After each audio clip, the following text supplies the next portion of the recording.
नमस्कार प्यारे विद्यार्थियों, आप सभी के लिए वार्षिक परीक्षा का हिंदी विषय का अति महत्वपूर्ण जो टेस्ट पेपर है ये लेकर आ चुका हूँ। देखिए, आपका पहला प्रश्न है इसमें, कबीर ने ईश्वर के कितने रूपों को जाना है? तो कबीर ने ईश्वर के एक रूप को जाना है। मीरा अपना सर्वस्व मानती है, तो भगवान कृष्ण को मीरा अपना सर्वस्व मानती है। 11th MP बोर्ड वार्षिक परीक्षा 2024। यहाँ पर देखिएगा, कवि के पिता एक बार में कितनी दंड लगाते थे? तो 260। चौपाई में प्रत्येक चरण में मात्राएं होती है, 16 मात्राएं प्रत्येक चरण में होती है चौपाई के प्रत्येक चरण में। चंपा के पिताजी का नाम है, चंपा सुंदर नामक ग्वाले की लड़की है और ये पाठ से लिया गया है। चंपा काले काले अक्षर नहीं चिन्हती, ठीक है। चंपा काले काले अक्षर नहीं चिन्हती, और चिन्हती का मतलब यहाँ पर क्या होता है? तो चिन्हती का मतलब होता है पहचानना।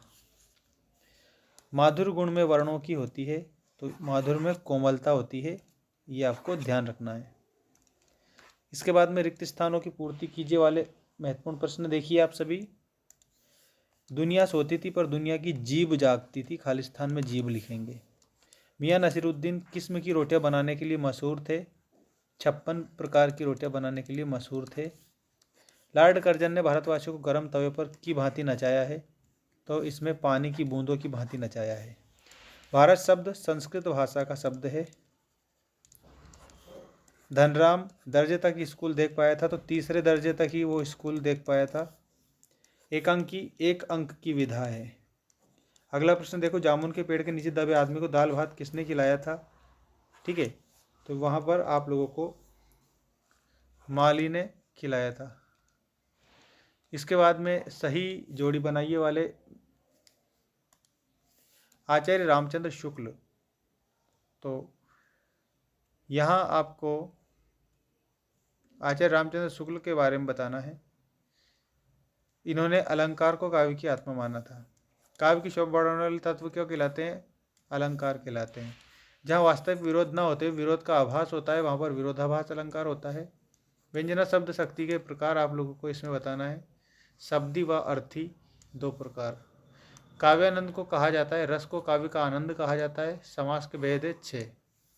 इस तरह से आपकी ये जो सही जोड़ी है ये कंप्लीट होती है। इस सही जोड़ी को आप अच्छे से याद करेंगे बिल्कुल सही तरीके से। अब इस जोड़ी के बाद में देखिए आपके नेक्स्ट जो क्वेश्चन है, एक शब्द या एक वाक्य में उत्तर दीजिए। किस काल को स्वर्णकाल या स्वर्ण युग कहा जाता है? तो यहाँ हमारे भक्ति काल को स्वर्णकाल कहा जाता है। छंद के प्रकार होते हैं, तो छंद के मुख्य रूप से तो 2 प्रकार होते हैं, 3 प्रकार बताए हैं, जिसमें मुक्तक भी आ जाता है। एक तो है आप लोगों का मात्रिक छंद, मात्रिक, वर्णिक, और तीसरा है मुक्तक। इस प्रकार से 3 छंद होते हैं। श्रृंगार परक रचनाओं में कौन सा गुण होता है? देखो, श्रृंगार परक रचना जो होती है उसमें माधुर्य गुण होता है, माधुर्य गुण। अगला है राम भक्ति शाखा के प्रमुख कवि कौन है? तो राम भक्ति शाखा के जो प्रमुख कवि हैं वो है तुलसीदास जी।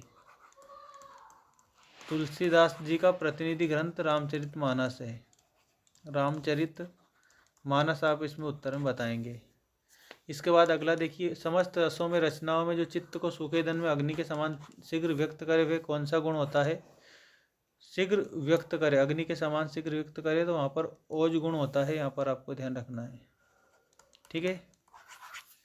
इसके बाद में ज्ञान मार्गी शाखा के कवि कौन है? तो कबीरदास जी को ज्ञान मार्गी शाखा के कवि माना गया है। रामचरितमानस के रचनाकार कौन है? तो इसमें तुलसीदास आप बताएंगे, तुलसीदास।